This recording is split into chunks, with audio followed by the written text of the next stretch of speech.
área marcada edificada para habitação permanente de uma comunidade, cidade. Então, é muito comum, até o próprio nome da disciplina, urbanismo, vem de urbs, e tem uma representatividade histórica, em especial de Roma, com o qualificativo de cidade, ou seja, o ambiente em que há a maior consolidação das pessoas, em que há um núcleo de atenção, de atividades, em especial sob o ponto de vista econômico, o que foi mudando com o tempo. Então, o URBS ela é representativa necessariamente de cidade e não de município.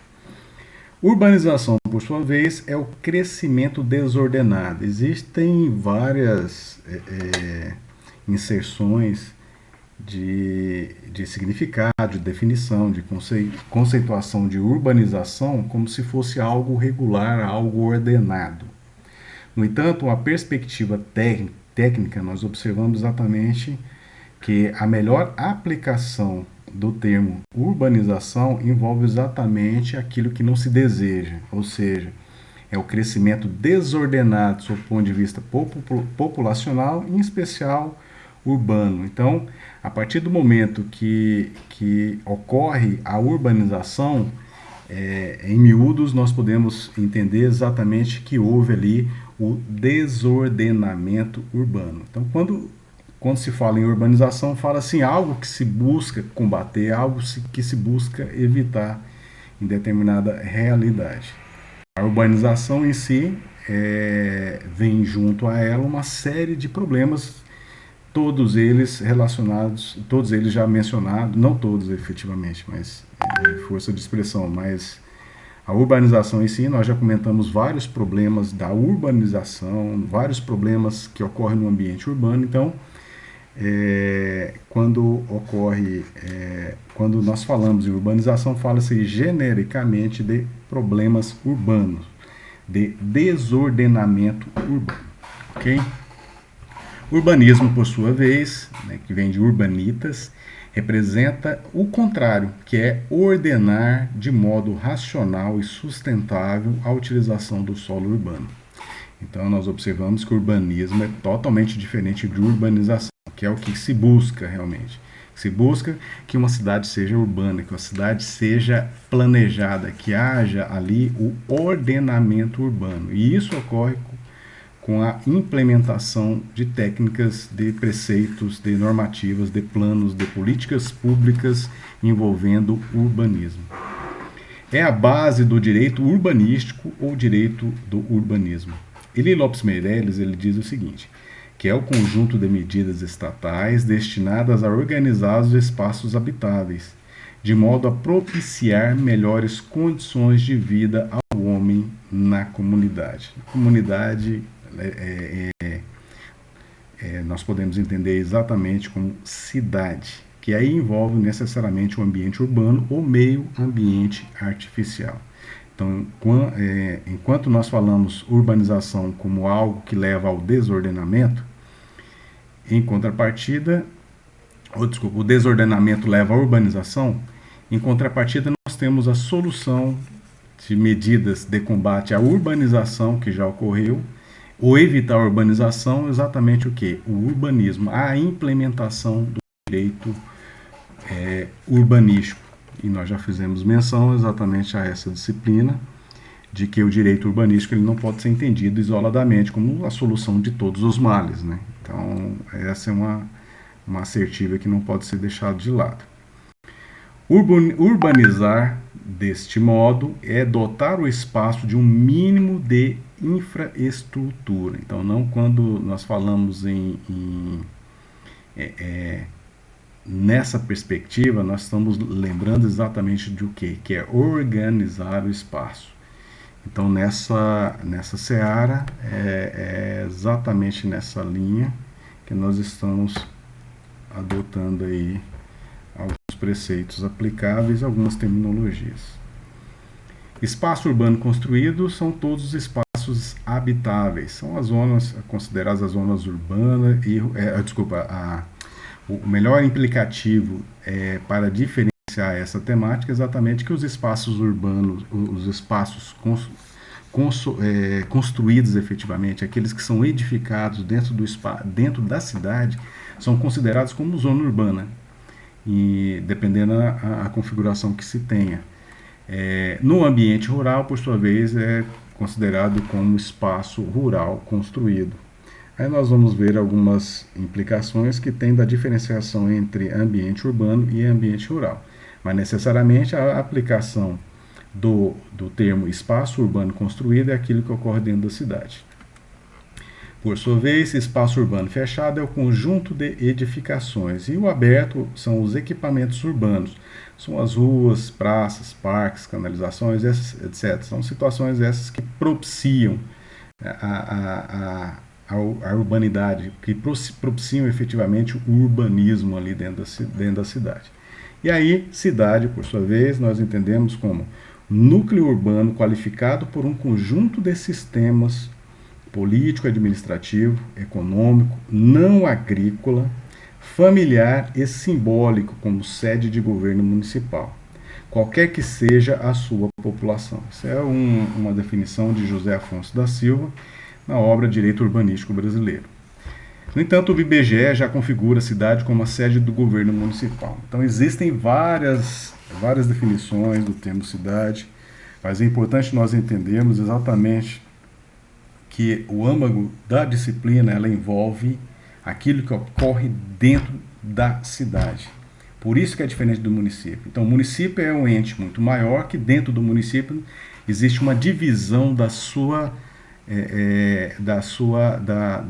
do que pode e do que não pode dentro do seu espaço territorial, como área urbana e área rural, e mesmo também, conforme alguns casos, área de expansão urbana. Então, nessa perspectiva, nós observamos exatamente o seguinte, que o município é muito amplo. O município ele engloba a cidade, né? Então, a cidade em si, ele mostra necessariamente o espaço urbano consolidado, construído, onde tem a sede do governo municipal. É bem simples assim, para nós pontuarmos aí a diferença entre cidade e município. O município é o ente federado, em pé de igualdade com a devida autonomia que os estados, o Distrito Federal e a União. Então, o município é o maior, é aquele que tem a responsabilidade macro daquilo que ocorre dentro da cidade, como dentro do ambiente rural. Essa é a grande diferenciação do que ocorre. Então, é por isso que nós temos a Lei 10.257 de 2001 como o Estatuto da Cidade, que são normas em caráter geral, elaboradas pela União, que visa exatamente o que? O ordenamento urbano nos municípios. E quando fala isso, fala em cidade. Então, esse ordenamento urbano ocorre necessariamente na cidade. Então, não há que se falar, seria errado, tecnicamente, buscar um ordenamento urbano do município. Poderia, por quê? Porque o ordenamento urbano já leva à cidade e o município é muito maior nessa contextualização. E aí, feita essa abordagem inicial a respeito de algumas questões terminológicas, não únicas, evidentemente, que daqui para frente nós iremos falar muitas, mas assim, em especial a diferenciação entre urbanização, entre urbanismo, a diferenciação entre cidade, entre município, ela é extremamente importante para pontuar aí o norte da disciplina. E aí, nesse bloco, nós iremos também detalhar com um pouco mais de propriedade os aspectos da Constituição da República Federativa do Brasil, de 1988, e urbanismo, que é o que se pretende, que é o que se busca, que é o ordenamento urbano, ou ordenamento da cidade. Pois bem, então dentro dessa temática, deixa eu ver aqui. Pronto, nós iremos aqui abordar em bloco separado a Constituição e o urbanismo. Essa imagem, se não me engano, é de Nova York, Wall Street, em que mostra o que ocorre num grande centro em termos de convivência, em termos de relação, em termos de serviços públicos, em termos de qualidade de vida, em termos de atividades econômicas, sociais, culturais, da relação entre as pessoas, consigo próprias, com outras pessoas. Então, o que nós observamos exatamente alguns problemas, evidentemente, da quantidade de pessoas, alguns problemas relacionados a trânsito, alguns problemas relacionados à criminalidade urbana, então a poluição visual, então é um dos aspectos aí que nós podemos destacar também nessa imagem, dentre outros. Então, assim, partindo do pressuposto constitucional, que é a principal norma jurídica brasileira, nós observamos exatamente algumas perspectivas que deverão ser trabalhadas, algumas perspectivas que deverão nortear todos os demais entes federados sobre a aplicação do direito urbanístico em cada peculiaridade, em cada particularidade. Daí é importante nós destacarmos exatamente a existência de grandes conflitos, dilemas para o direito urbanístico que deverão ser resolvidos de algum modo pelos principais responsáveis. Nós já pontuamos alguns, né, que são, de um lado, um grande segmento é o próprio poder público e o outro segmento é a própria sociedade. Sociedade essa que poderá usufruir, poderá ser destinatária das atividades relacionadas ao direito urbanístico, como pode ser também ator, como no caso aí o segmento econômico imobiliário é um dos exemplos. Mas os grandes dilemas a gente pode começar a pontuar exatamente um primeiro deles que eu apontei, evidentemente que não esgota essa temática, que é exatamente a relação entre o ser humano e a própria sociedade. É muito comum nós observarmos nos dias de hoje exatamente a individualização, o individualismo, né, o egoísmo considerando cada um de si, cada um em cima do seu mundinho, em relação àquilo que interessa necessariamente à sociedade. E a sociedade em si, ela é formada pelas pessoas. Então, a partir do momento que a pessoa é uma pessoa mais ativa, uma pessoa que conhece seus direitos, em especial os seus deveres, e busca cumprir os seus deveres, ele vai fazer parte de uma sociedade que seria, teoricamente, uma sociedade muito melhor. Então, às vezes, ocorre o descompasso dos interesses individuais em relação aos interesses da sociedade como um todo. Um ponto que eu já comentei é em relação ao direito de propriedade. Que o cidadão ele não pode fazer tudo que acha que deve naquilo que ele comprou efetivamente, como um imóvel, um lote, né, uma fazenda, no caso do ambiente rural. Mas, assim, essa relação tem que necessariamente, sob o ponto de vista constitucional, ser harmônica, ou seja, atender os interesses do indivíduo sem prejuízo do interesse da coletividade e vice-versa. Então, é buscar uma ponderação, buscar uma interação entre esses interesses. Então, esses interesses dentro do ambiente urbano terão que ser sopesados. Aquilo que vale para o indivíduo, considerado sozinho, deve também ter em mente exatamente aquilo que vale, aquilo que diz respeito, aquilo que interessa necessariamente à sociedade. Então, os descompassos, as desordens, vamos assim dizer, os problemas que ocorrem nessa relação do indivíduo com a sociedade, da sociedade com o indivíduo, podem propiciar e exigir, por exemplo, a intervenção, no caso do direito urbanístico, da responsabilidade para a responsabilidade pautada no direito, efetivamente, para imprimir aí as soluções relacionadas a esses descompassos, a esses problemas, naquilo que nós chamamos no direito, lides, né, que são um conflito de interesses, né, de um lado e de outro. Então, é muito importante nós observarmos isso. Ser humano e necessidades. Eu já pontuei a respeito do princípio do desenvolvimento sustentável, que origina aí da cidade sustentável. Nós todos, individual e coletivamente, temos direito a ele. E que Gro Harley Brundtland, lá nos idos na década de 80, já pontuava, e eu já fiz o devido comentário, que desenvolvimento sustentável seria nada mais, nada menos do que atender as necessidades do presente sem prejuízo das necessidades das futuras gerações. Então, é mais ou menos atender aquilo que nós entendemos individualmente como interesse, aquilo que me interessa individualmente, não pode efetivamente prejudicar o interesse da sociedade futura, das futuras gerações. Então compactuar, compatibilizar, harmonizar os interesses do presente com o futuro.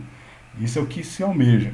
Eu entendo particularmente que o desenvolvimento sustentável é algo utópico, é muito abstrato. Então é impossível nós buscarmos, pelo menos na atual realidade, a implementação concreta exatamente da ponderação e do equilíbrio entre o interesse individual, o interesse coletivo, de grupos, em relação às necessidades, que às vezes as necessidades são conflitantes, às vezes existem as leads necessárias aí, as leads que surgem efetivamente dentro dessa relação do meu interesse, da minha, entre aspas, necessidade, com aquilo que realmente eu necessito, do que aquilo realmente eu preciso, do que aquilo que realmente eu possa alcançar.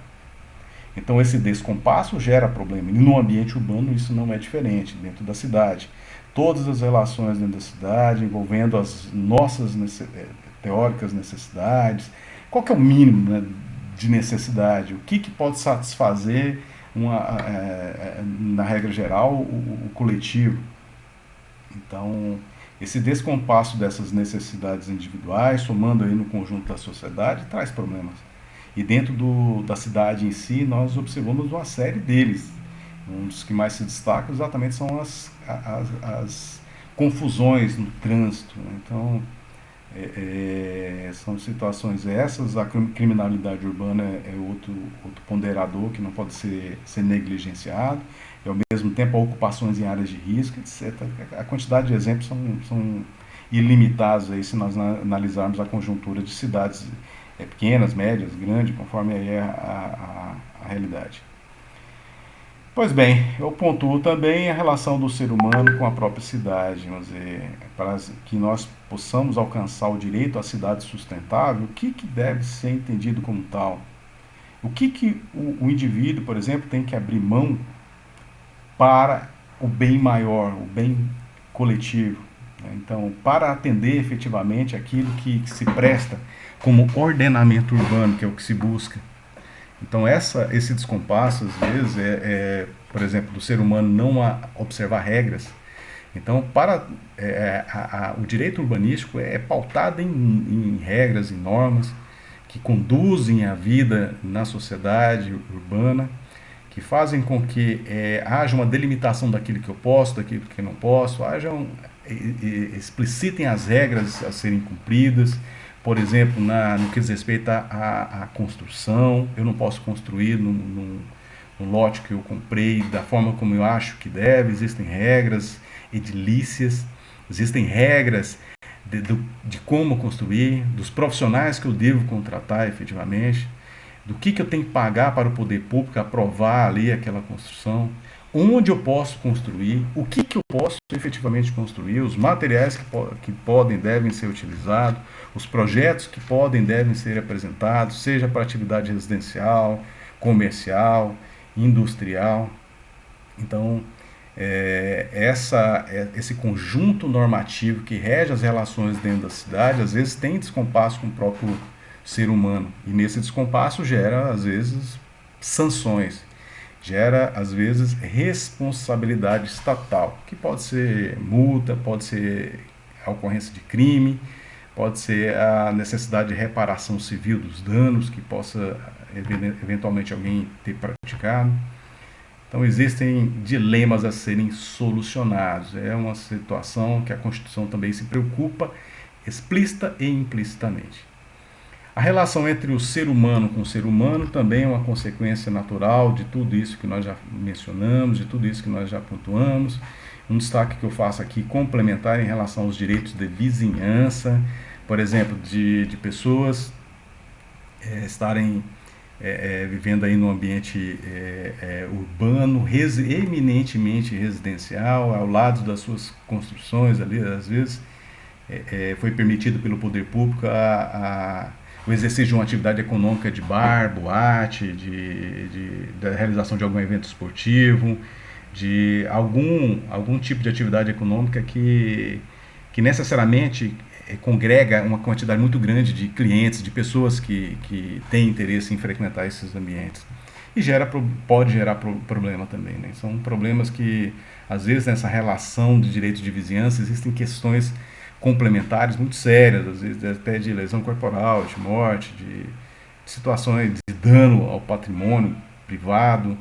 São situações aí que, por exemplo, o Código Civil brasileiro estabelece ali alguns parâmetros que deverão ser levados em conta também por infringências às relações humanas dentro do ambiente urbano, mas não só dentro do ambiente urbano, evidentemente, porque o Código Civil é muito mais amplo.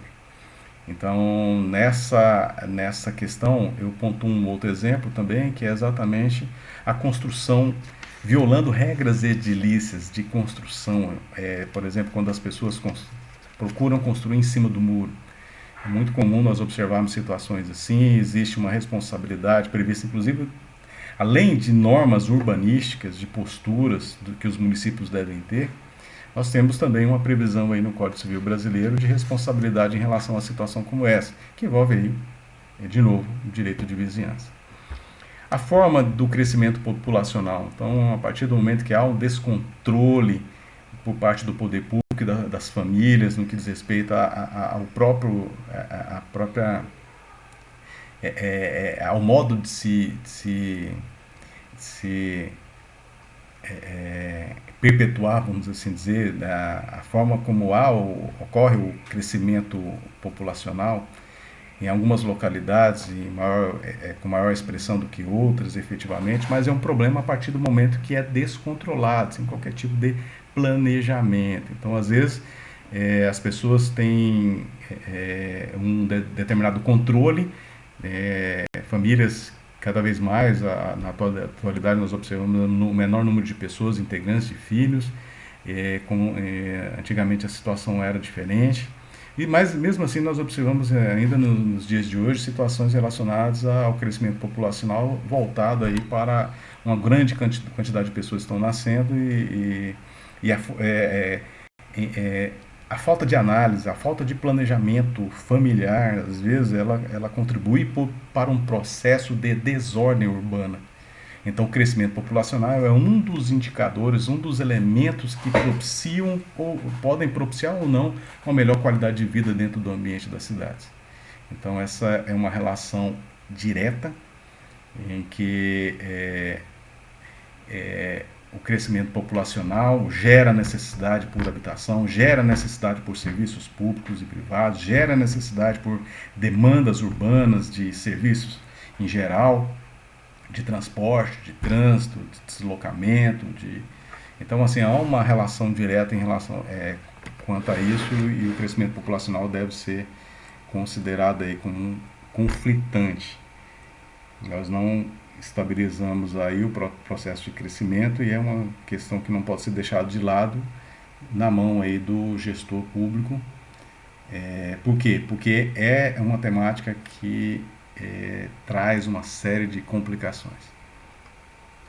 Dignidade da pessoa humana, nós já falamos como princípio constitucional, da mesma forma é exigível aí que o poder público envide esforços no sentido de fazer com que haja o cumprimento do direito social à moradia, é uma relação direta, com dignidade, em localidade que não seja de risco, em que as pessoas tenham um mínimo de dignidade assegurada aí por parte dos governantes. Por quê? Porque a principal responsabilidade no que diz respeito a agir em nome da coletividade é exatamente dos gestores. Aí nós vamos contar quem são os responsáveis dentro da administração pública. Se pudesse compatibilizar os interesses coletivos com os individuais no ambiente urbano, como seria o futuro? Então, esse é um desejo, essa é uma aspiração bastante significativa, é uma aspiração que não pode ser deixada de lado, é uma aspiração de que é preciso repensar a forma como nós atuamos em relação a nós próprios, aos nossos semelhantes, ao mesmo tempo em relação à nossa própria cidade, em relação às atividades que nos cercam, às nossas necessidades, a ponderação de todos esses elementos é extremamente importante nesse contexto. Agora, como será o futuro, né? Então, se é possível, primeiro é a questão, será que é possível compatibilizar esses interesses? Agora, não sendo possível ou ele sendo mitigado, será que o que pode se fazer em relação a isso? Então, uma resposta que se dá, ela está incorporada na Constituição da República Federativa do Brasil. Então, a Constituição de 1988, ela estabeleceu mecanismos formais, expressos, nos artigos 182 e 183, do que deve-se pensar em termos de proporcionar aí o desenvolvimento sustentável no ambiente urbano. Então, como alcançar todos esses predicados, todos esses objetivos, esses interesses, cumprir efetivamente esses princípios. Então, a Constituição da República de 1988 ela foi bem contundente nesse contexto. É interessante ressaltar exatamente e reforçar aquilo que já foi falado na evolução jurídica, que é a Constituição que primeiro incorporou em seu texto temática desta que nós estamos falando, com essa particularidade envolvendo o direito urbanístico. É isso.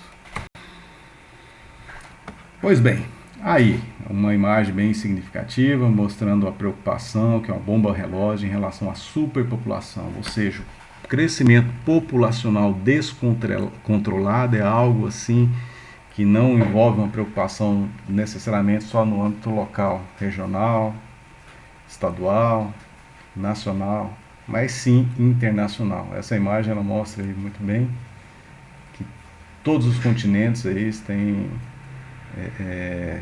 já é perceptível, principalmente nos grandes centros urbanos, a superpopulação. Mas, chegando aí no aspecto da Constituição da República de 1988, nós devemos ter em mente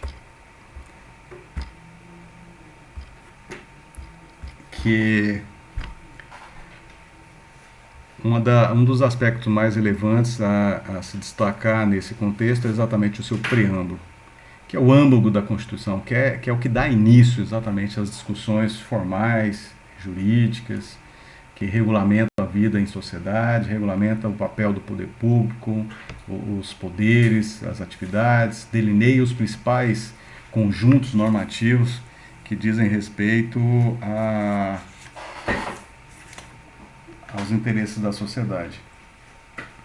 Então nós observamos que o preâmbulo da Constituição ele estabelece que Estado democrático é a premissa maior dentro da Constituição, destinado a assegurar o exercício dos direitos sociais e individuais, a liberdade, a segurança, o bem-estar, o desenvolvimento, a igualdade e a justiça como valores supremos de uma sociedade fraterna, pluralista e sem preconceitos, fundada na harmonia social e comprometida na ordem interna e internacional com a solução pacífica das controvérsias. Então, dentro desse contexto, nós deveremos ter em mente que tudo isso tem relação direta com o direito à cidade sustentável, com aquilo que nós buscamos, com aquilo que nós iremos destacar da disciplina, que se posicionar no sentido da busca incessante aí do ordenamento urbano. Então, são preceitos esses que não poderão ser negligenciados.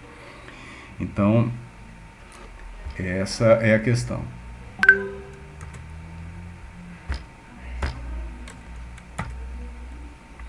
O artigo 1º da Constituição da República, ele estabelece que a República Federativa do Brasil é a união indissolúvel dos estados e municípios e do Distrito Federal, com fundamentos na dignidade da pessoa humana. Então, nós, a partir já do artigo preambular da Constituição, já se estabelece exatamente a necessidade de observância de regras indeléveis, indissociáveis, indeclináveis, e envolvendo aí um ambiente urbano.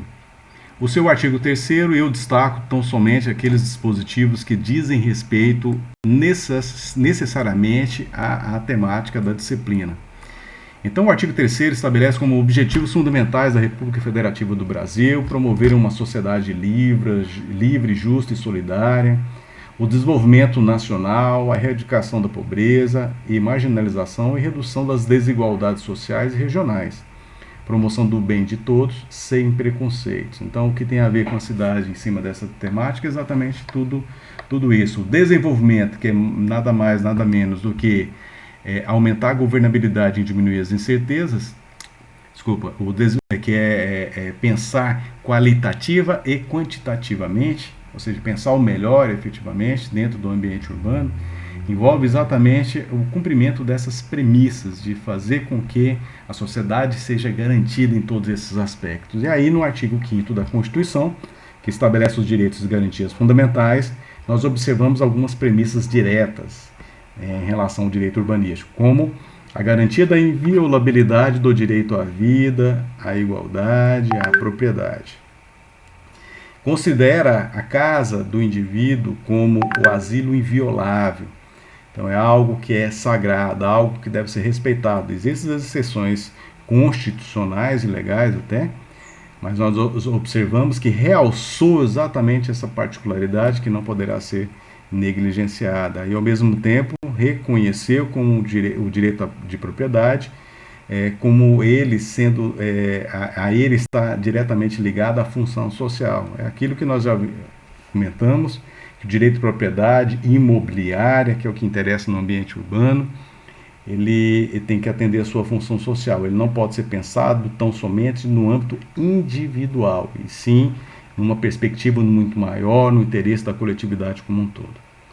Foi reconhecido como direito social a saúde, moradia, o transporte, lazer, tudo com a correlação dentro do ambiente urbano, como mostra essa imagem, a busca aí, uma imagem do ICMBio, a busca de se alcançar a cidade sustentável em que haja interação e cumprimento de todas essas premissas de ordem econômica, de ordem ambiental, de ordem social, que aí sim nós podemos efetivamente estar cumprindo o que estabelece a Constituição.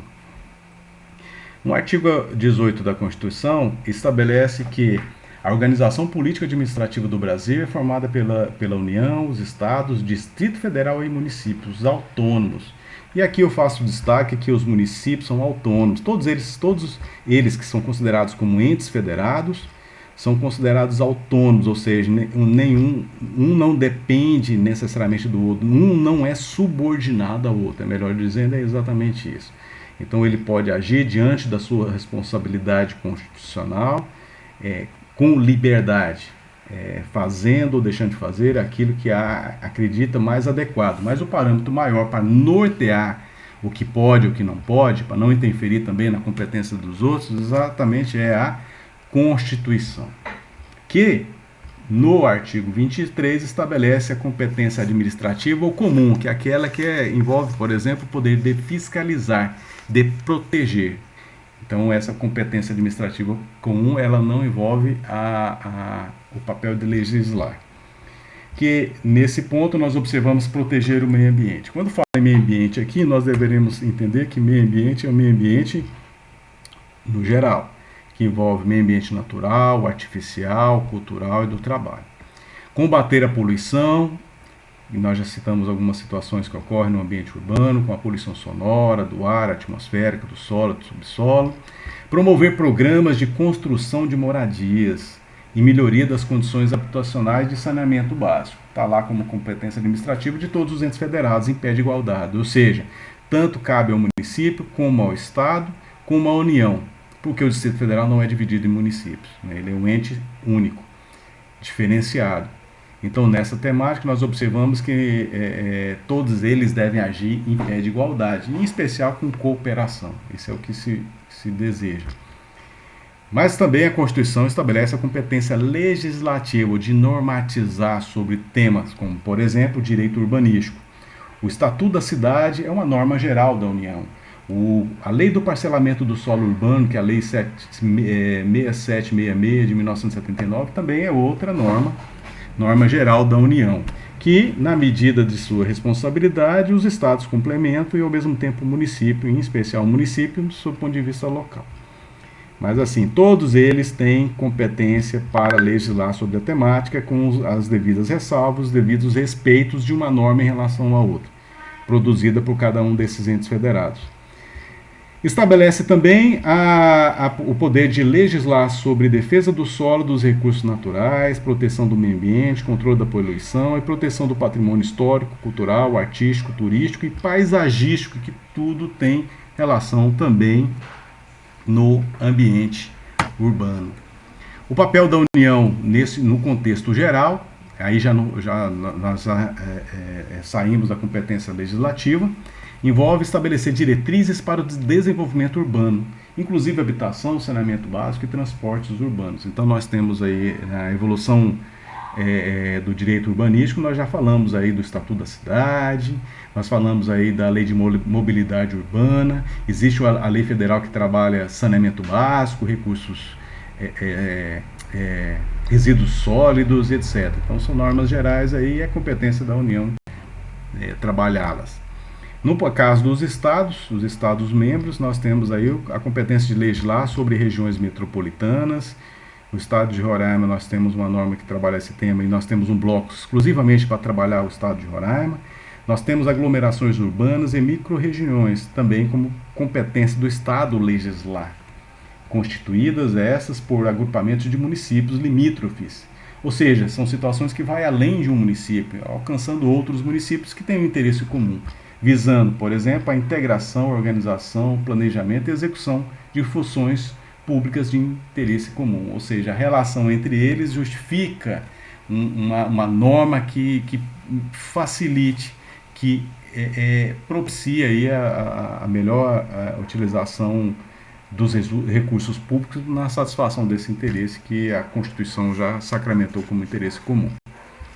O Distrito Federal é exatamente aquilo que cabe aos estados e aos municípios, então o Distrito Federal tem essa liberdade. Mas,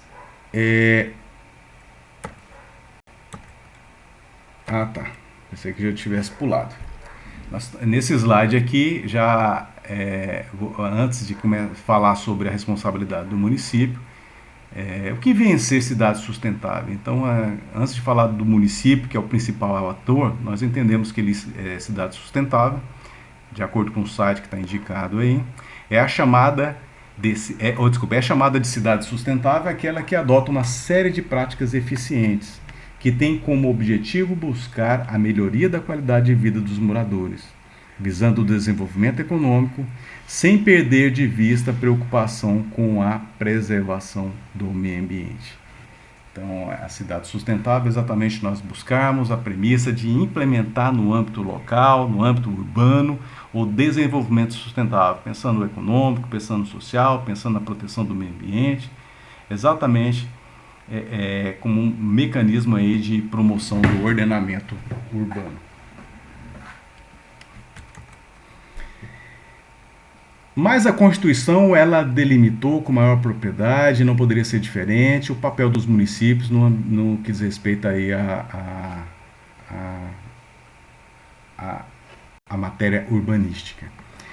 Então compete a este ente federado, que é o menor de todos eles, legislar sobre os assuntos de interesse local, suplementar a legislação federal e estadual no que lhe couber, promover no que couber adequado ordenamento territorial, mediante planejamento e controle do uso, do parcelamento e da ocupação do solo. Então aqui nesse ponto é um detalhamento interessante, que aqui dá cumprimento às premissas maiores da Constituição. Então no caso do município de Boa Vista nós temos aí o plano diretor, nós temos a lei de uso e ocupação do solo, nós temos a lei do parcelamento do solo urbano, exatamente tratando de situações de ordem local, com respaldo aí na Constituição.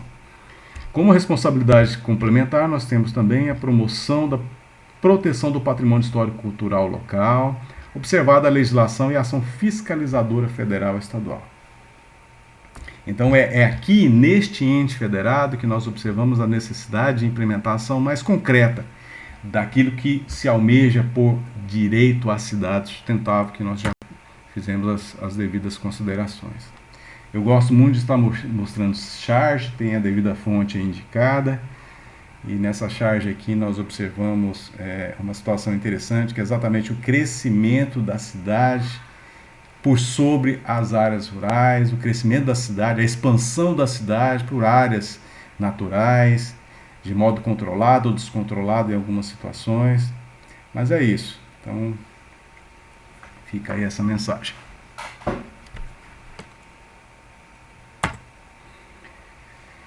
Mas é no título 7º da Constituição, que trata da ordem econômica e financeira, que estabelece no seu capítulo 2º a política urbana, que nós observamos os principais e os únicos dispositivos que tratam da política urbana, que são os artigos 182 e 183. Então, no artigo 182, ele é o que mais se destaca, nós observamos que a política de desenvolvimento urbano, ela envolve exatamente o quê? Um destaque para a responsabilidade do município, ou seja, é o município principal ator. Aqui eu reforço aquilo que um tema que eu já abordei, que sempre nós vamos estar falando aqui do município como principal ator, principal responsável, exatamente pela promoção do ordenamento urbano, exatamente por confundir os interesses da cidade com os interesses locais, e ao mesmo tempo porque a própria Constituição assim o estabelece. Então, a busca do desenvolvimento urbano é um anseio, um desejo constitucional que foi otorgado diretamente ao município essa responsabilidade, mas não única que nós observamos. No entanto, é o município o principal ator nesta dinâmica, na busca desse pressuposto. O objetivo aí para alcançar o desenvolvimento urbano é ordenar o pleno desenvolvimento das funções sociais da cidade. Então, nós já falamos do princípio da função social da cidade, função social da propriedade, que aí eu acrescentei até que seria função socioambiental da propriedade, função socioambiental da cidade. Então, para alcançar esse ordenamento urbano, que é o que se deseja, esse urbanismo, necessário se faz desenvolver, desencadear ações por parte do município tendentes aí à sua implementação. E é objetivo também dessa política de desenvolvimento urbano garantir o bem-estar de seus habitantes. Como é que nós implementamos, que nós observamos a concretização desses objetivos, desses pressupostos, de todos esses que nós já falamos até esse momento? Por meio aí do plano diretor. O principal instrumento de política de desenvolvimento urbano no país é o plano diretor. Por que eu falo que é o principal? Porque muito embora se destaque como o principal, não quer dizer que necessariamente seja o único. Por quê? Porque tem município que tem plano diretor, tem município que não tem plano diretor. Tem município que é obrigado a ter plano diretor, tem município que não é obrigado a ter plano diretor. E nós iremos estar explicando melhor essa temática dentro do Estatuto da Cidade, que é um bloco separado da disciplina. Ao mesmo tempo, nós observamos aí como premissa indicativa da implementação e concretização da política de desenvolvimento urbano o atendimento à função social da propriedade. Não basta chegar-se, alcançar-se a função social da cidade, mas como a propriedade faz parte do contexto da cidade, a propriedade imobiliária urbana, necessário se faz que cada propriedade imobiliária urbana também atenda a sua função socioambiental. E aí a Constituição estabeleceu exatamente que a propriedade urbana cumpre a sua função social, que aí nós implicitamente está o ambiental, quando ela atende às regras do plano diretor. Só que aqui eu faço um destaque que o plano, reforçando o que eu comentei anteriormente, que o plano diretor é o principal instrumento, mas não é o único. Então, a partir do momento que existe plano diretor e a propriedade cumpre a sua função social porque está cumprindo o plano diretor, não quer dizer necessariamente que algum município que não tenha plano diretor, mas tenha lei do parcelamento do solo urbano, tenha lei de uso e ocupação do solo, tenha lei de edificações, lei de postura, se aquela propriedade, naquele município que não tenha plano diretor, cumpre todas essas premissas nessas outras normas, quer dizer necessariamente que ele está cumprindo a sua função socioambiental da propriedade, sim. Ok? Opa.